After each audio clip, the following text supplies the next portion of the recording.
Hello friends, நாங்கள் நேற்று திருச்சியில் இருக்க உறையூர் வெக்காளியம்மன் கோயிலுக்கும் சமயபுரத்துக்கும் போயிருந்தோம். அதை தான் இந்த வீடியோவில் பார்க்க போகிறீங்க.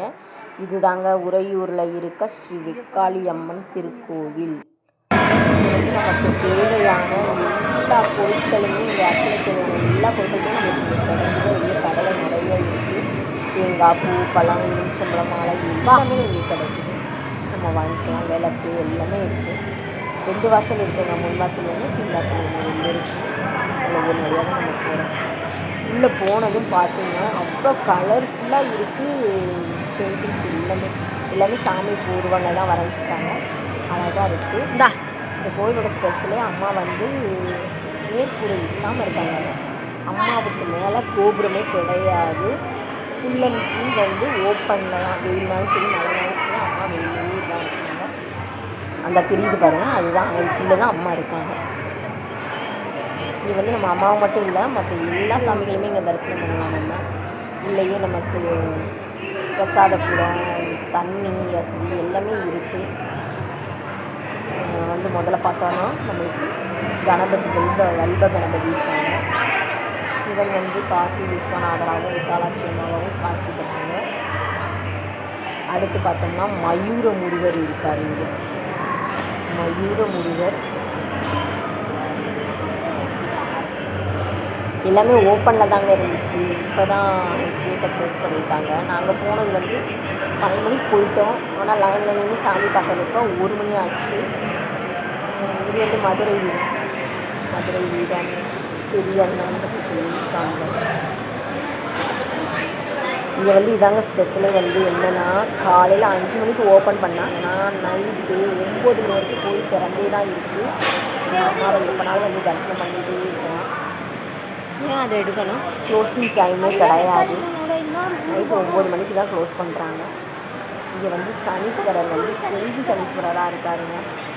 சனீஸ்வரர் பொங்கு சனீஸ்வரரை கும்பிடுறது ரொம்ப விசேஷம்னு சொல்லுவாங்க. அணையா தீபம் இருக்குது. இங்கே தான் விளக்கு போடுற இடம் இருக்குது. நம்ம விளக்கு வாங்கி போடலாம். வெளியே உப்பு விற்கிது, அதை வாங்கி நம்ம இங்கே போடலாம்.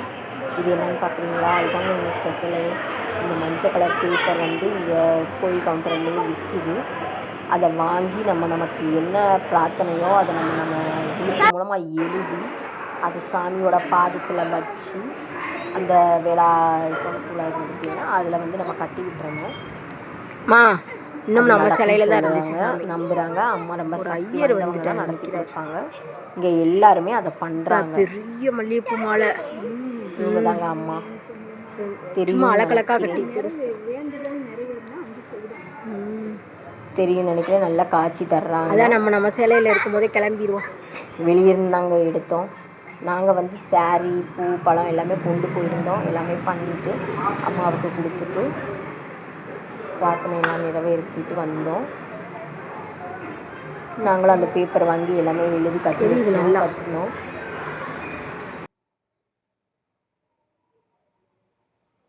அவ்வளோதாங்க, நாங்கள் நல்லபடியாக தரிசனம் முடிச்சிட்டோம். இன்னும் அடுத்து வந்து இங்கே பக்கத்துலேயே நாச்சியார் கோயில் ஒன்று. அடுத்து அங்கே தான் வந்திருக்கோம். பார்க்கவே அழகாக அமைதியாக இருக்குது. நல்ல கார்டனிங்லாம் பண்ணியிருக்காங்க. அதுவே ஒரு புளிங்க அதுலேயே நம்ம பெருமாளை பார்க்குறதுக்கு அழகுங்க. இங்கே வந்து கல்யாண பெருமாளாக காட்சி அளிக்கிறார் போல். அதனால் வந்து அழகாக இருக்குது அப்படின்னு சொல்லி பார்க்கவே அழகாக இருந்தார். நாங்கள் வந்து கோயில் பூட்டுற டயத்தில் போயிட்டோங்க. கரெக்டாக 12 மணி பூஜை. அதனால தான் அவசரமாக சாமியை பார்த்துட்டு நாங்கள் கிளம்பிட்டோம். வீடியோ அவ்வளோவா இருக்குது. அடுத்து நாங்கள் தான் அங்கே வந்து இந்த மாதிரி பீச்சில் போகணும். சூப்பராக இருந்தது பீச். காவிரி ஆறு பார்க்கவே அழகாக இருந்தது. பாலத்தில் அப்படியே அடுத்து நாங்கள் சமயபுரம் வந்துட்டோம். சமயபுரத்தில் வந்து அன்றைக்கி திருவிழாங்க, பூச்செடிகள் திருவிழா நடந்துச்சு. அது எங்களுக்கு தெரியாது. நாங்கள் அங்கே போனப்பறம் தான் எங்களுக்கு தெரியும். பஸ்ஸெல்லாம் எங்கே ஸ்டாப் பண்ணிட்டாங்க. கொஞ்சம் தூரம் ஸ்டாப் பண்ணிவிட்டு நம்ம நடந்தே தான் போகணும் கோயில் வரைக்கும். வர்ற வழியெல்லாம் இந்த மாதிரி கடைகள் இருக்குது. விளாடி ஜாமா கடை, பொரி கடை, அந்த மாதிரி கடைகள்லாம் நிறைய இருக்குது. அதை நம்ம வேடிக்கை பார்த்துட்டே அப்படியே நடந்து போகிறோம். போகிற வழியிலலாம் மோர் பந்தல் அதெல்லாம் கொடுக்குறாங்க, அன்னதானம் போடுறாங்க, அந்த மாதிரி மோர் கொடுக்குறாங்க, ஜூஸ் கொடுக்குறாங்க. எல்லாம் வாங்கி சாப்பிட்டுட்டு நம்ம ஜூஸ். அம்மன் வந்து பச்சை பட்டினி விரதம் இருக்காங்களாம். 28 நாள் இருக்காங்க. அதோட ஸ்டார்டிங் டே தான் அதுக்கு தான் நம்ம போயிருந்தோம். இதை ஒரு திருவிழாவாகவே அங்கே கொண்டாடுறாங்க. அம்மன் வந்து நமக்காக விரதம் இருக்காங்க. அம்மன் வந்து நமக்காக விரதம் இருக்காங்க. 28 நாள் சாப்பிடாம இருக்காங்க. அதனால அந்த விரதத்தை அம்மா நல்லபடியாக முடிக்கணும்னு சொல்லி எல்லாம் கூட கூடையாக பூ வாங்கி கொண்டு போய் அம்மாவுக்கு போடுறாங்க. அந்த திருவிழா தான் நேற்று பூச்செறிதல் திருவிழா நடந்தது. கூட்டங்க சரியான கூட்டம். நாங்கள் வந்து லைனில் நின்று 4:30 மணிக்கு லைனில் நின்னோம். 6 மணிக்கு தான் சாமி பார்த்துருந்தோம். அங்கே வந்து சாமிக்காண்டி தானே வெளியே அன்னதானம் போடுறாங்க. வடை பாயசத்தோடு போடுறாங்க. நம்மளை கூப்பிட்றாங்க, யாருமே தெரியலன்னா பரவாயில்ல வாங்க சாப்பிடுறாங்க. 2 மணி நேரம் லைனில் நின்றுட்டு அம்மா வராங்க சாப்பாடு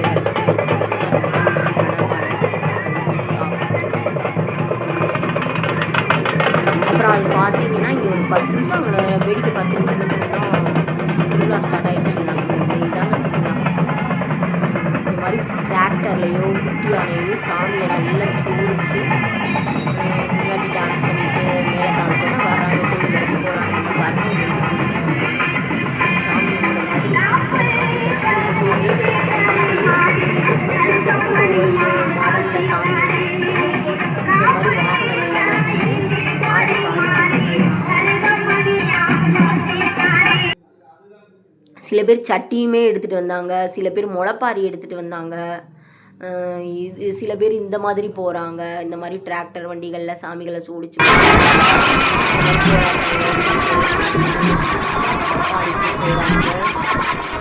நிறையா பேர் பூ வந்து நல்லா கூட நிறையா பூ வாங்கி அம்மாவுக்கு கொண்டு போய் கொடுக்குறாங்க. இப்போ வந்து அவ்வளோ கூட்டம், காலையிலேருந்து ராத்திரி வரைக்கும் அவ்வளோ கூட்டம். சிறப்பு தரிசனம்லாம் கிடையாதுங்க. ஃபுல் அண்ட் ஃபுல்லு எல்லோரும் பொது தரிசனம் தான்.